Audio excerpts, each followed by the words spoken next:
Hi everyone, here is another unboxing video for you, and today we will be taking a look at the Asus VivoBook.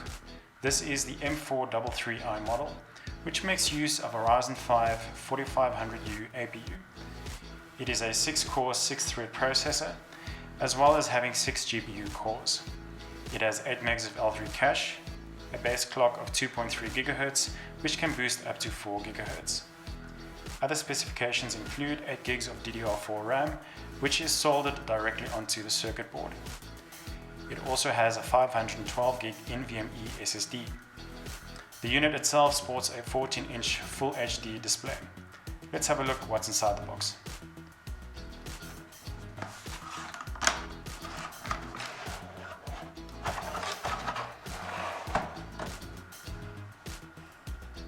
Some very nice packaging here, making sure that the unit is well protected. Here is the notebook itself. There you can see the Asus VivoBook logo shining through the protective cover, but we are going to set that aside for just a moment. Here we have the Asus manual. Here we have Asus VivoBook envelope. Let's have a look what's inside.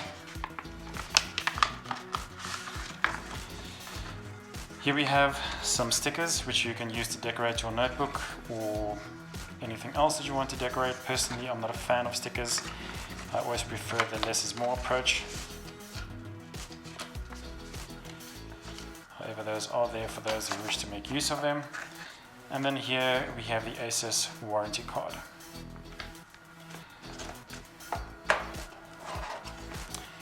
Nothing on this side. Here we have the charger, very standard, and that is all that we have in the box. Let's take a closer look at the notebook itself. We'll slide it out of a protective cover. Here we have the notebook. This color is called Indie Black. And from what I can see here, it does appear to be fingerprint resistant. I always find that very nice, as it just helps keep your notebook in a good condition. Here on the left side, we have the power port, we have an HDMI port, we have a USB-A port, USB-C, as well as the audio jack, which combines the headset and microphone function. On the right side, we have the LED indicators, a SD card reader, as well as another 2 USB-A ports. What I like about this is that the USB ports are evenly spaced. There are also more than enough USB ports for most people. Sometimes I find that newer notebooks do have a lack of USB ports, especially the smaller models, so this is very refreshing to see. Let's open it up and see what it looks like underneath. Or inside rather.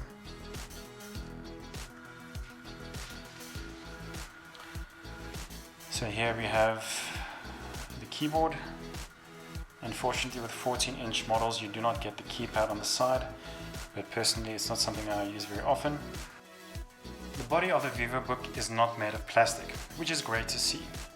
It has a very strong, rigid feel to the body, and the cover does appear to be scratch resistant as well. There is very little flex in the keyboard, and the typing experience is very pleasant.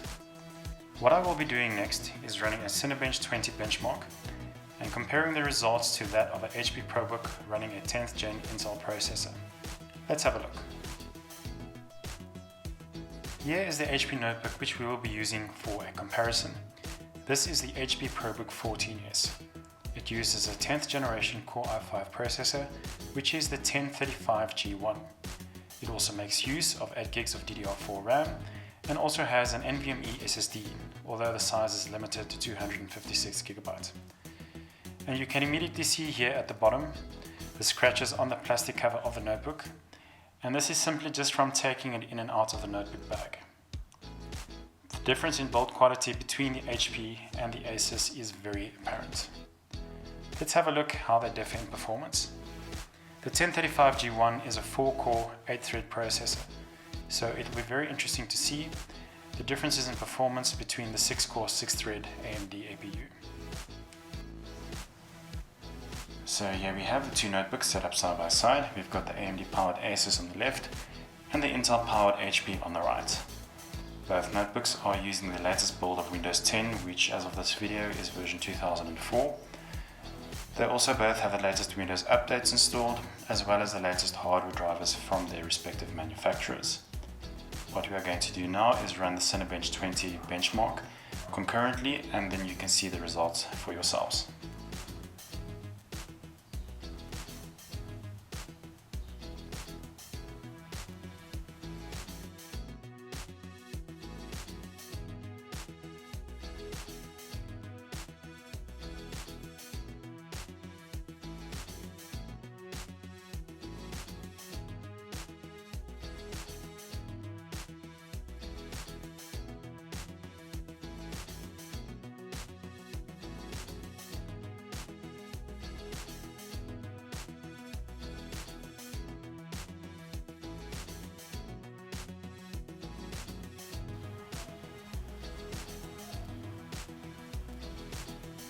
So there we have the benchmark complete.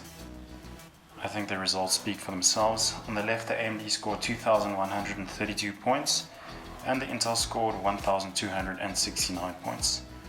I'll now run the single core benchmark as well, and then we can compare those results.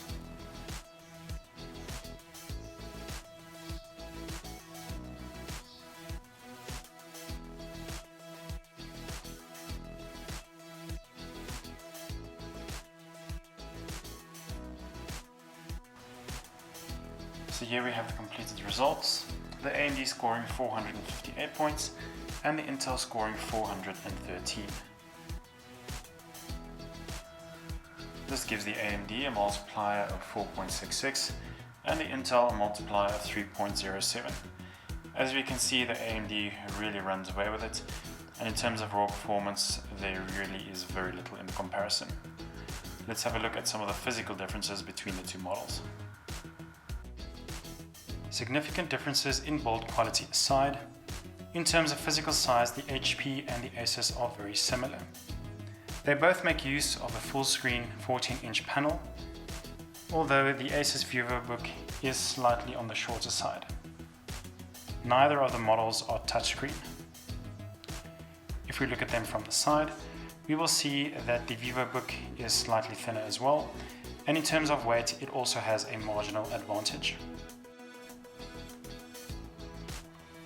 We can also see that in terms of the spacing of the ports, the HP is definitely at a disadvantage, as on the left side it only has the SD card reader and all other connectors and ports are located on the right side. This can be a problem when making use of more than one USB port, as using large flash drives on the HP can hinder access to the other ports. As you can see on the Asus, the USB ports are spaced ever so slightly further apart, as well as the fact that they are not all located on one side of the chassis. For those of you that are familiar with the VivoBook and the ZenBook ranges, will know that Asus has implemented an exciting new feature.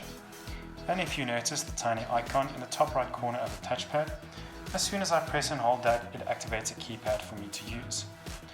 On the more expensive and latest ZenBook models, this also functions as a secondary screen which you can also use to launch applications from.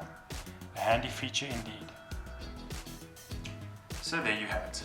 If you choose your notebooks based on raw performance, then there really is very little in it at the moment for Intel, and the AMD is the clear choice. In terms of performance and also the very excellent build quality, I really can recommend the Asus VivoBook very highly. Thanks for watching this unboxing and comparison video, guys and girls. If you enjoyed it, please like and subscribe if you haven't already. Remember to leave your comments and suggestions down below, and I'll see you soon.